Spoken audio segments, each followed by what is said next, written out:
يا ماضى العجائب فجئ عونا لك في النوائب كل هم وغم سينجلي بولايتك يا علي يا علي يا علي كل هم وغم سينجلي. Assalamualaikum warahmatullahi wabarakatuh. Bismillahirrahmanirrahim. Alhamdulillahirabbil alamin. Wa sallallahu ala sayyidina Muhammadin wa alihi at-tayyibin at-tahirin wa ashabihi al-mayamin.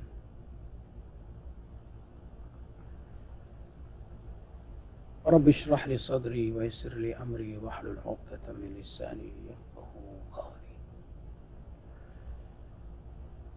Amma ba'du, pemirsa yang dimuliakan Allah Subhanahu wa taala.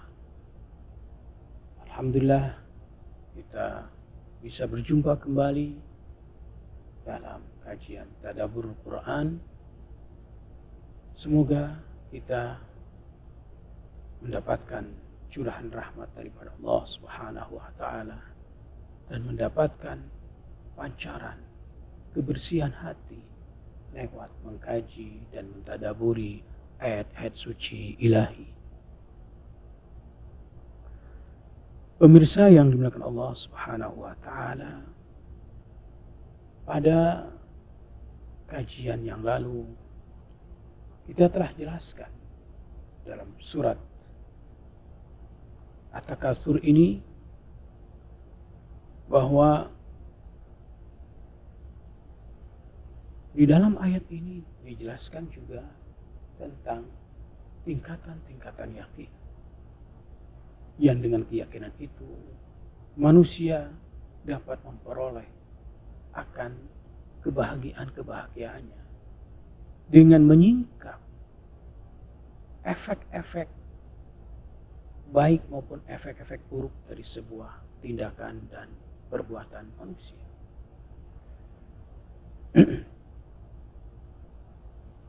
Di situ juga manusia sangat dipengaruhi oleh pandangan dunianya.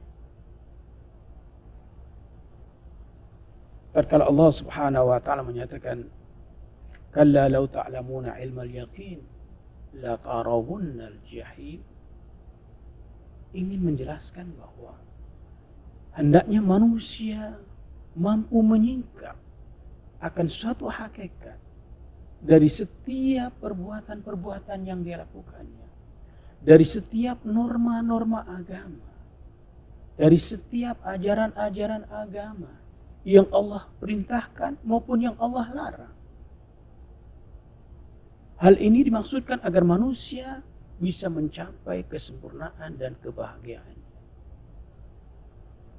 Tentunya bahwa manusia untuk bisa selamat dan tidaknya adalah bergantung daripada sejauh mana pandangan dia, sejauh mana keyakinan dia akan hakikat dari sebuah perbuatan-perbuatan yang dia lakukannya itu. Tentunya bagi orang yang memahami bahwa perbuatan dosa itu hanya sebuah perbuatan saja tanpa melihat hakikatnya, bahkan barangkali dia hanya berpangku tangan dengan kemahaampunan Allah Subhanahu wa taala. Ini adalah suatu tindakan yang keliru. Allah Maha Pengampun betul, tetapi bukan berarti dengan pengetahuan kita akan Allah Maha Pengampun kemudian kita menyepelekan apa yang dilarangnya dan menyepelekan apa yang diperintahnya.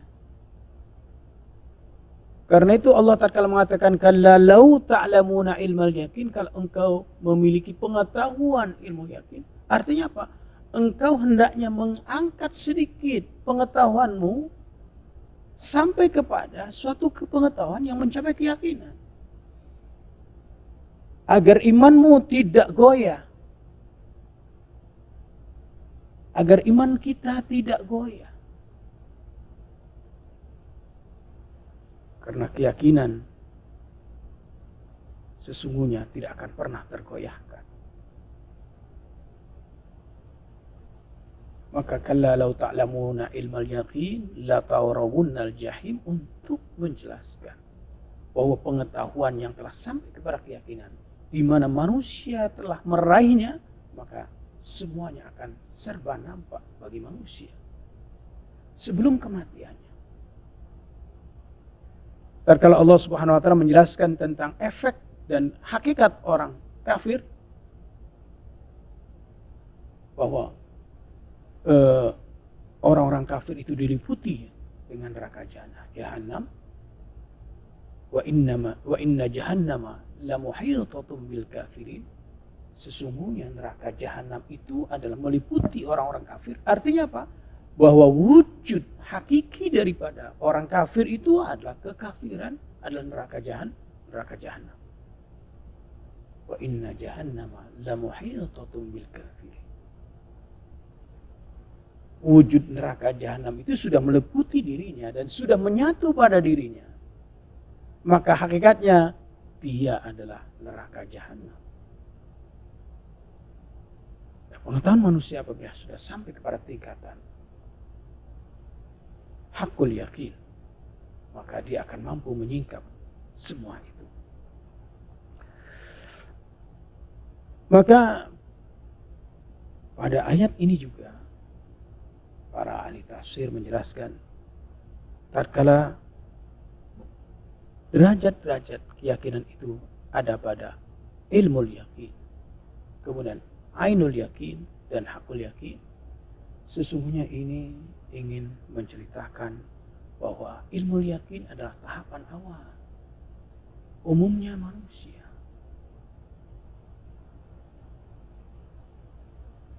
Yang kedua, tatkala berbicara tentang ainul yakin, adalah tahapan untuk orang-orang yang bertakwa. Maka tatkala Al-Quran mengatakan ya ayyuhalladzina amanu aminu, hai orang-orang yang beriman, berimanlah, maka sesungguhnya keimanan yang pertama berbeda dengan keimanan yang kedua. Begitu juga keyakinan yang pertama berbeda dengan keyakinan yang kedua. Anda punya pengetahuan bahwa dosa itu adalah bahaya. Dan Anda menyadarinya. Tapi ternyata sekedar pengetahuan bahwa ini dosa dan ini bahaya tidak cukup. Karena itu harus dinaikkan kepada makam yang lebih tinggi lagi. Apa yang disebutnya dengan ainul yakin. Nah, ainul yakin kata ulama ini adalah suatu tingkatan orang-orang yang bertakwa. Karena itu Allah Subhanahu wa taala tatkala berbicara tentang tanda orang yang bertakwa dalam surat Al-Baqarah, Alif Lam Mim, dzalikal kitabu la raiba fihi hudal lil muttaqin alladzina yu'minuna bil ghaibi wa yuqimuna as-salata wa mimma razaqnahum yunfiqun. Beriman kepada yang gaib. Dengan berbagai macam versi penafsirannya bahwa sampai kepada tingkatan orang yang bertakwa itu apa yang disebutnya dengan neraka bukan gaib. Apa yang disebutnya dengan surga bukan gaib. Itu sebab Rasulullah SAW pernah mengatakan bahwa rindunya surga kepada Salman Al-Farisi bila dibandingkan dengan rindunya Salman kepada surga, ternyata lebih merindukan surga kepada Salman Al-Farisi daripada Salman Al-Farisi merindukan kepada surga. Mengapa? Karena bagi Salman surga adalah nyata. Surga bukanlah impian. Surga bukanlah harapan, tapi surga adalah kenyataan. Karena itu orang yang menganggap bahwa surga adalah harapan, maka masih seringkali terpelin tergelincir. Tapi orang yang menganggap dan orang yang melihat bahwa surga adalah kenyataan, maka dia tidak akan pernah menyanyiakan setiap kesempatan baiknya. Dan dia tidak akan pernah tercebur kepada hal-hal yang membahayakan dirinya.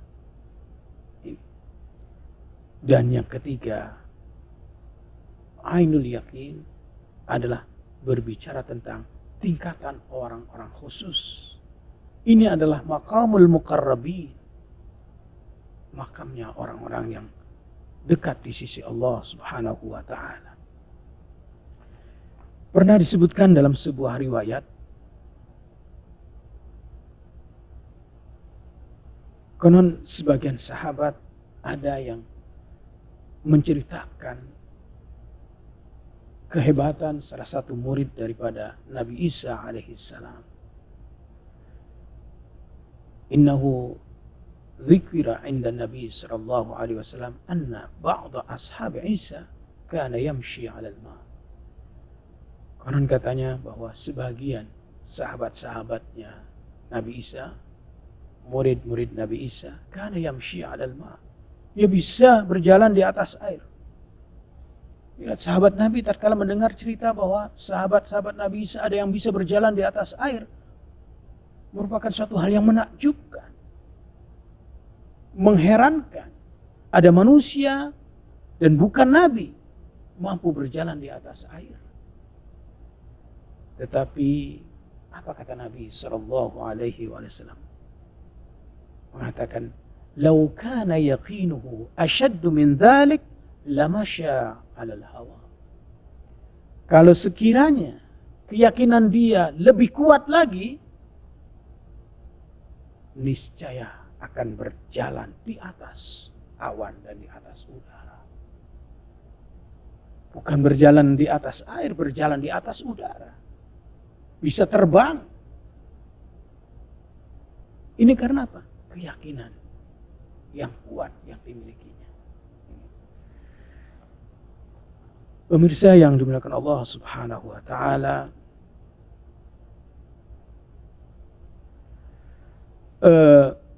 pada ayat selanjutnya juga Allah Subhanahu wa taala mengatakan, "Tsumma latus'alunna yauma idzin 'anil na'im."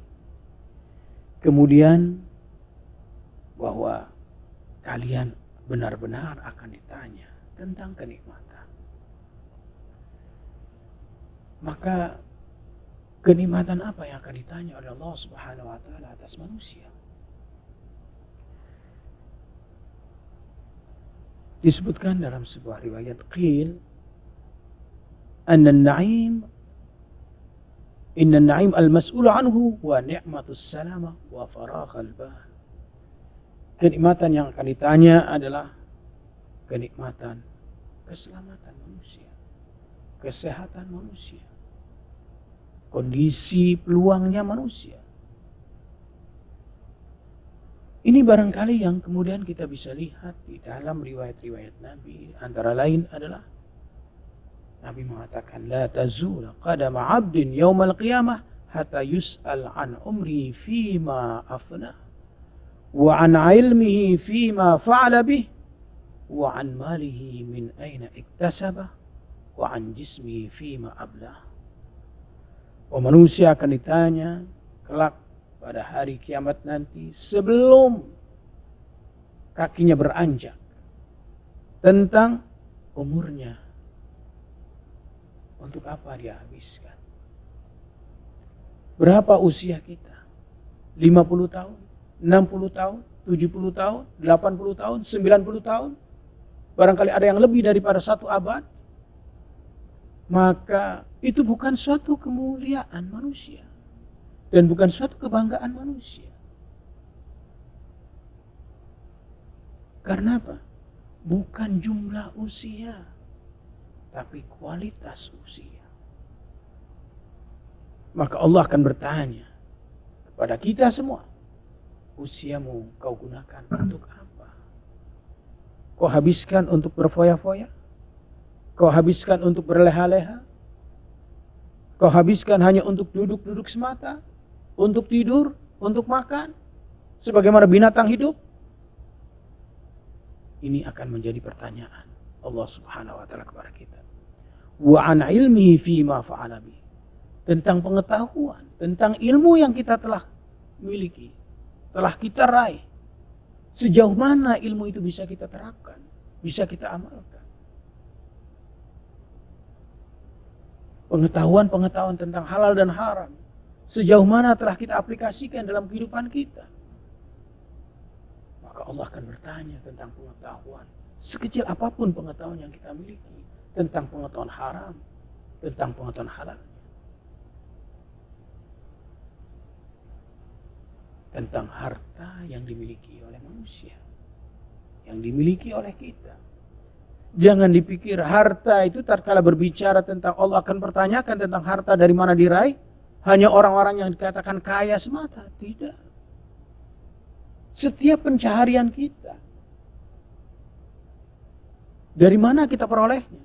Dengan cara apa kita perolehnya? Penghasilan kita itu. Apakah dengan menipu orang lain? Dengan menindas orang lain? Dengan memperdaya orang lain? Dengan melakukan manipulasi? Ini semua akan ditanya oleh Allah Subhanahu wa taala. Wa an jismihi fima ablah. Tentang badan, kesehatan yang dimilikinya. Kita diberikan oleh Allah Subhanahu wa taala nikmat sehat wal afiyah di kesehatan tubuh kita. Untuk apa kita gunakan? Akankah kita gunakan untuk pengabdian kepada Allah Subhanahu wa taala? Pengabdian kepada manusia dalam jalur pengabdian kepada Allah Subhanahu wa taala. Karena itu dalam riwayat yang lain juga disebutkan bahwa yang dimaksud dengan kenikmatan adalah, saya kutip sebuah riwayat dari Imam Ja'far Shadiq, konon Imam Ja'far Shadiq alaihissalam pernah ditanya oleh Abu Hanifah tentang la tus'alunna yauma idzin 'anin na'im, tentang ayat ini. Sebelum Imam Ja'far Shadiq alaihissalam menjawab pertanyaan Abu Hanifah, Imam Ja'far balik bertanya, "Man na'imu 'indaka ya Nu'man?" Apa kenikmatan di sisimu wahai Nu'man? Itu boleh jadi, menurutmu apa wahai Nu'man? Tentang kenikmatan yang akan Allah pertanyakan kepadamu. Abu Hanifah mengatakan, al-qut minat ta'am wal ma'ul barid. Makanan-makanan dan air yang segar. Artinya apa? Kenikmatan materi. Faqala alaihi salam, Imam kemudian menjawab, la'in awqafaka Allah yawmal qiyamah baina yadayhi hatta yas'alaka an kulli aklatin akaltaha wa syurbatin syarabtaha la yatulanna wukufaka baina yadayki. Tatkala Allah memperhatikan engkau, mengadili engkau pada hari kiamat di hadapannya, sehingga Allah bertanya kepadamu tentang setiap makanan yang engkau makan dan setiap minuman-minuman yang kau minum, niscaya engkau akan berdiri selama-lamanya di hadapan Allah Subhanahu wa taala untuk dihisab setiap makanan yang dimakannya, untuk dipertanyakan setiap minuman yang diminumnya. Kemudian Abu Hanifah berkata lagi, qal faman na'imu ju'iltu fidaka ya imam. Kalau begitu nikmat apa wahai putra Rasulullah? Qala al-imam, nahnu ahlul bait an-na'im. Nahnu ahlul bait, kami adalah ahlul bait, adalah suatu kenikmatan. Suatu kenikmatan. Alladzi an'amallahu bina 'alal ibad, yang Allah anugerahkan kepada hamba-hambaku melalui kami. Wa bina i'talafu ba'da an kanu mukhtalifin. Melalui kami pula mereka yang tadinya berserakan, berselisih, kemudian mereka bersatu. Mereka yang tadinya bermusuhan, kemudian mereka menjadi saling mencintai. Wa ja'alahum ikhwana, dan kemudian mereka dijadikan bersaudara. Dan melalui kami pula mereka mendapatkan petunjuk daripada Allah Subhanahu wa taala untuk memilih al-Islam. Dan kenikmatan kami Ahlul Bait itulah an-ni'mah allati la tanqati', kenikmatan yang tidak akan pernah terputus. Wallah sa'iluhum, Allah Subhanahu wa taala yang akan menanya mereka an haqqin na'im, tentang hak nikmat, tentang haknya kami, alladzi an'amallahu bihi alaihim, yang telah Allah anugerahkan kepada mereka. Itulah an-nabi wa itrati, Nabi sallallahu alaihi wasallam dan keluarganya. Jadi pemirsa yang dimuliakan Allah Subhanahu wa taala, tatkala ayat ini mengatakan la tus'alunna yauma idzin 'anin na'im, maka kenikmatan yang akan dipertanyakan oleh seluruh umat manusia adalah tentang al-wilayah, tentang kecintaan kepada Nabi dan keluarganya. Demikian yang bisa saya sampaikan. Walafu minkum. Wassalamualaikum warahmatullahi wabarakatuh.